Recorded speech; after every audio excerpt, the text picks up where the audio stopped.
So I work 1 day a week out of the house. The rest of the week I am able to work out of my home office, but that Tuesday morning every week without fail seems to just go sideways. It's hard to get out of bed, it's hard to get the kids up and moving, ready for school, out the door. Everything goes on, and I must admit that my crazy comes out a little bit, and I get frustrated and I get flustered and I feel under stress and I get snappy, and I'm trying to remind kids of everything before I leave the house myself because I work so far away, there's no coming back. The point of this is, Paul talks about this really simply and easily in the Bible in a way that we all understand. In Romans 7, he says, "What I don't understand about myself is that I decide one way, but then I act another, doing things I absolutely despise." Now, every single one of us can totally relate to that.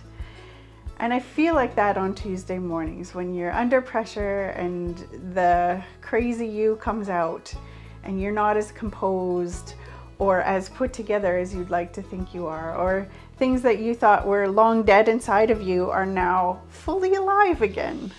It's a frustration and it's a cycle. We all have those days. But on the way to work, oftentimes I'll put on the radio to the Christian music station, and there's some kind of worship that's just exactly what I need in those moments. And I'll sing along and my heart will lift again, and I'll pause and take a breath and let him in and invite him back into my day. There's nothing like a reset with the Lord. And that, in all honesty, is what grace is. It's those moments where we catch ourselves, we pause, we take a break, and we let him back in. That's grace. That is fully what grace is. And that's sometimes something that we so easily overlook in our everyday. But Paul finishes the thought in Romans 7 here, and I'll just read this. "Parts of me covertly rebel," don't we all? "And just when I least expect it, they take charge. I've tried everything and nothing helps.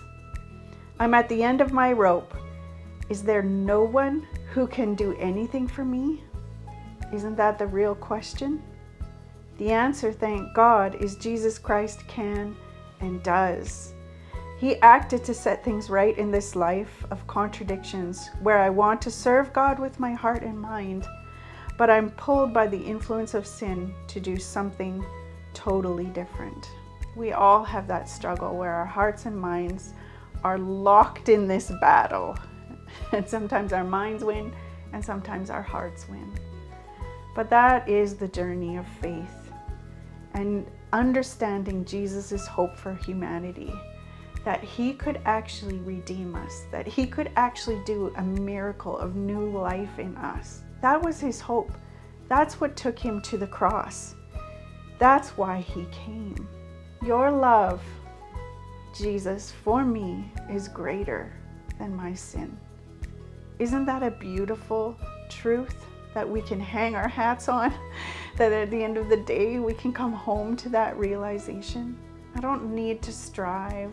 I don't need to plan to be better because, as the scripture says, we often do what we don't want to do.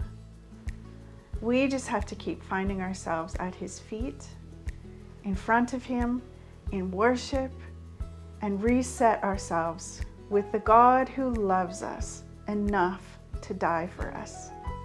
Not even Tornado Tuesdays can keep me from those moments of peace with him. Have a blessed day.